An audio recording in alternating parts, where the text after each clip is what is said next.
Hello అండి. నేను బానుని. Welcome to our channel. ఇవాళ నేను మీకు నా స్టైల్‌లో చికెన్ పలావ్ ఎలా తయారు చేసుకోవాలో చూపించబోతున్నానండి.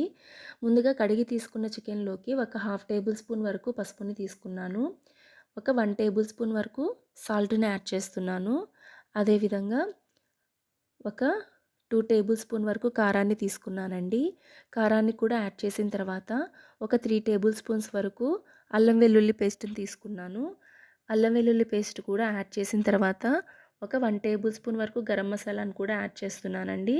ఆ తర్వాత ఒక 2 టేబుల్ స్పూన్ వరకు పెరుగుని తీసుకున్నాను. పెరుగుని కూడా యాడ్ చేశానండి.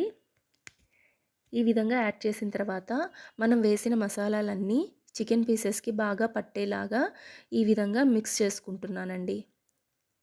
సో, ఈ విధంగా మిక్స్ చేసుకున్న తర్వాత కొద్దిగా కొత్తిమీరని, కొంచెం పుదీనాను కూడా యాడ్ చేస్తున్నాను. కొత్తిమీర, పుదీనా కూడా యాడ్ చేసిన తర్వాత మరొక్కసారి ఈ విధంగా కలుపుకుంటున్నానండి. ఇలా కలుపుకున్న చికెన్‌ని ఒక 1 అవర్ పాటు ఫ్రిడ్జ్‌లో పెట్టేస్తున్నానండి. సో, అప్పుడు మన చికెన్ పీసెస్‌కి మసాలాలన్నీ బాగా పట్టుతాయండి. సో, చికెన్ పలావ్‌కి ఏమేం కావాలో మరొకసారి చూద్దాము. ఒక 2 మీడియం సైజ్ ఆనియన్ ముక్కలండి. ఒక 2 మీడియం సైజ్ టమాటా ముక్కలు, ఒక 5 పచ్చిమిర్చి చీలికలు, కొద్దిగా పుదీనాను తీసుకున్నాను. బిర్యానీ సామానండి. బిర్యానీ ఆకు, చెక్క మొగ్గ, షాజీరా లాంటివి తీసుకున్నాను.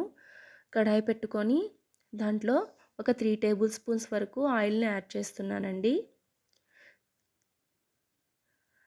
ఆయిల్‌ని యాడ్ చేసిన తర్వాత ఒక 1 టేబుల్ స్పూన్ వరకు గీని కూడా తీసుకున్నాను. సో, ఆయిల్, గీ 2 బాగా వేడయిన తర్వాత మనం తీసుకున్న బిర్యానీ మసాలా లేదంటే ఈ ఆకు, షాజీరా లాంటివన్నిటిని నేను వేసుకుంటున్నానండి ఆయిల్‌లో. ఈ విధంగా వేసుకున్న తర్వాత పచ్చిమిర్చి చీలికల్ని యాడ్ చేస్తున్నాను. సో, పచ్చిమిర్చి చీలికల్ని యాడ్ చేసిన తర్వాత ఆనియన్ ముక్కల్ని కూడా యాడ్ చేస్తున్నానండి. ఆనియన్ ముక్కలు త్వరగా వేగడానికి కొద్దిగా సాల్ట్‌ని కూడా యాడ్ చేస్తున్నాను. సో, ఆనియన్ ముక్కలనేవి మంచి బ్రౌన్ కలర్ వచ్చే వరకు వేపుకోవాలండి. సాల్ట్ వేయడం వల్ల ఆనియన్ ముక్కలనేవి త్వరగా మగ్గుతాయండి.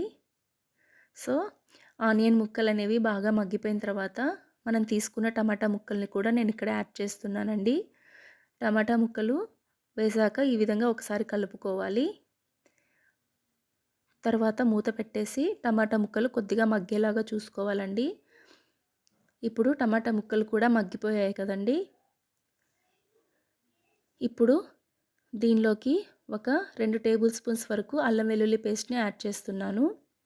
సో, అల్లం వెల్లుల్లి పేస్ట్ యాడ్ చేసిన తర్వాత ఈ అల్లం వెల్లుల్లి పేస్ట్‌లో ఉండే పచ్చివాసన పోయేంత వరకు మనము వేపుకోవాలండి. సో, నేనిక్కడ 2 గ్లాసెస్ రైస్ తీసుకున్నాను. దానికి తగినట్టుగా 4 గ్లాసెస్ వాటర్‌ని యాడ్ చేస్తున్నానండి. ఈ వాటర్‌లో కొన్ని పుదీనా ఆకుల్ని యాడ్ చేస్తున్నాను. ఒక హాఫ్ లెమన్‌ని కూడా స్క్వీజ్ చేస్తున్నానండి. తర్వాత మన రైస్‌కి తగ్గట్టుగా సరిపడా ఉప్పుని కూడా యాడ్ చేస్తున్నాను. సో, ఎసరు కాగేలోపు పక్కన ఇంకొక కడాయి పెట్టుకొని ఒక టేబుల్ స్పూన్ వరకు ఆయిల్ వేసుకొని మనం ఫ్రిడ్జ్‌లో పెట్టాం కదండీ చికెన్‌ని ఒక 50% వరకు కుక్ చేసుకోవాలండి. సో, ఈ విధంగా చికెన్‌ని ఆయిల్‌లో వేశాక మూత పెట్టేసి ఒక 50% వరకు వీడియోలో చూపిస్తున్న విధంగా కుక్ చేసుకోవాలండి. వాటర్ అనేవి అసలు యాడ్ చేయకూడదండి. సో, ఈ విధంగా మంచిగా ఉడుకుతుంది కదండీ! ఆల్మోస్ట్ 50% ఉడికిపోయిందండి. ఇప్పుడు మన ఎసరు ఎలా కాగుతుందో చూద్దాము. మన ఎసరు కూడా కాగుతుంది కదండీ! ఈ టైంలో మనము 50% ఉడికించుకున్న చికెన్‌ని ఎసరులోకి యాడ్ చేసుకోవాలండి.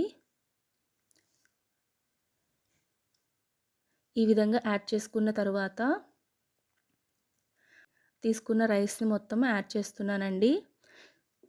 సో, రైస్‌ని కూడా యాడ్ చేసుకున్న తర్వాత ఈ విధంగా మరొకసారి మన రైస్‌ని మొత్తం చికెను అన్నీ కలిసేలాగా కలుపుకొని కొన్ని పుదీనా ఆకుల్ని యాడ్ చేస్తున్నానండి. ఇప్పుడు మూత పెట్టేసి ఫ్లేమ్ అనేది మీడియంలో పెట్టుకుంటున్నాను. ఒక 2 మినిట్స్ తర్వాత రైస్ అనేవి కొద్దిగా దగ్గరకొస్తుందండి. ఈ టైంలో మరొక్కసారి కలుపుకొని ఉప్పుని అడ్జస్ట్ చేసుకోవచ్చండి. ఈ విధంగా కలుపుకున్న తర్వాత ఇప్పుడు ఫ్లేమ్‌ని సిమ్‌లో పెట్టేస్తున్నానండి. మూత పెట్టేసి సిమ్‌లో పెట్టిన తర్వాత ఒక 2 మినిట్స్ తర్వాత రైస్ అనేది బాగా ఉడికిపోయిందండి. సో, చూసారా అండి మన చికెన్ కూడా ఎలా ఉడికిపోయిందో. సో, నా చికెన్ పలావ్ అనేది రెడీ అయిపోయిందండి. సో, మీకు గాని నచ్చితే లైక్ చేసి, షేర్ చేసి, కామెంట్ చేయండి. ఇలాంటి రెసిపీస్ ఇంకా కావాలంటే ప్లీజ్ కామెంట్ చేయండి. Thank you.